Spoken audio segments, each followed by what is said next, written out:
ஆண்டவர் எனக்கு கொடுத்தது போதும் என்று சொல்லி போதும் என்ற மனப்பாங்கோடு கூட வாழும் பொழுது ஆண்டவர் கொடுக்கின்ற காரியங்கள் சில நேரங்களில் தடைகள் இருக்குமானால் பரவாயில்ல, நமக்கு ஆண்டவர் கொடுப்பார்னு விட்டு கொடுத்து வாழ நாம் அழைக்கப்பட்டிருக்கின்றோம். அப்படி நாம் விட்டு கொடுத்து வாழும்பொழுது கர்த்தர் நமக்கு வேண்டியதை தருகின்றவராய் இருக்கிறார். விசாலமான இடங்கள்,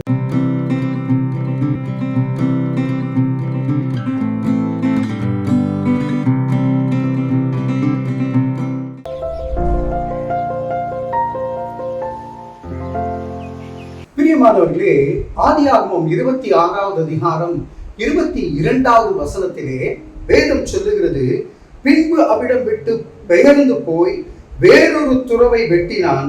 அதை குறித்து அவர்கள் வாக்குவாதம் பண்ணவில்லை. அப்பொழுது அவன், நாம் தேசத்தில் பலகும்படி இப்பொழுது கர்த்தர் நமக்கு இடம் உண்டாக்கினார் என்று சொல்லி அதற்கு ரெகோபோத் என்று பெயரிட்டான். ரெகோபோத் என்ற பெயரிட்டான் ஈசாக்கு.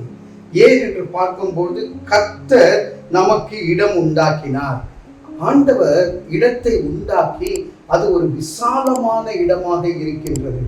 ஆபிரகாமின் கிணறு எல்லாவற்றையும் பெலிஸ்தர்கள் என்ன பண்றாங்கன்னா மூடிடுறாங்க. மண்ணு போட்டு மூடி வரும்போது ஆபிரகாமின் மகனாகிய ஈசாக்கு அந்த கிணறை எல்லாம் தோன்றார்.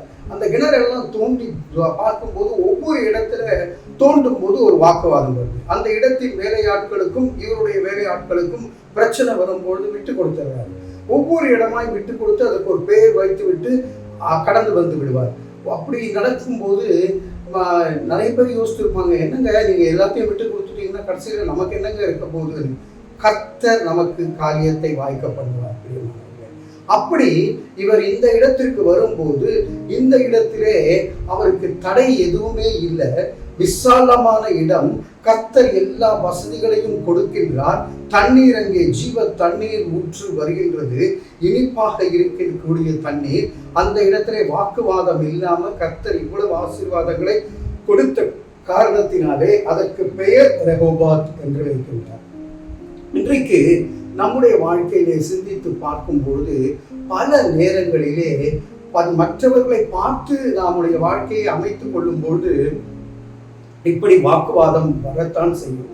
இல்லை, ஆண்டவர் எனக்கு கொடுத்தது போதும் என்று சொல்லி போதும் என்ற மனப்பாங்கோடு கூட வாழும் பொழுது ஆண்டவர் கொடுக்கின்ற காரியங்கள் சில நேரங்களில் தடைகள் இருக்குமானால் பரவாயில்ல, நமக்கு ஆண்டவர் கொடுப்பார்னு விட்டு கொடுத்து வாழ நாம் அழைக்கப்பட்டிருக்கின்றோம்.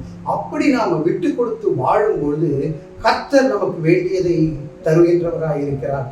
விசாலமான இடங்கள், நெருக்கமான இடங்கள் இல்லை, துன்பம் அல்ல, துயரம் அல்ல, விசாலமான இடத்தை கொடுத்து உங்களை பெருக பண்ணுவேன் என்று சொல்லுகின்றார். உங்கள் தேவைகளை சந்திப்பேன் என்று சொல்லுகின்றார். உங்களுக்கு இன்று நீங்கள் விட்டு கொடுத்த காரியத்திற்கு மேலான காரியங்களை தருவேன் என்று சொல்கிறார்.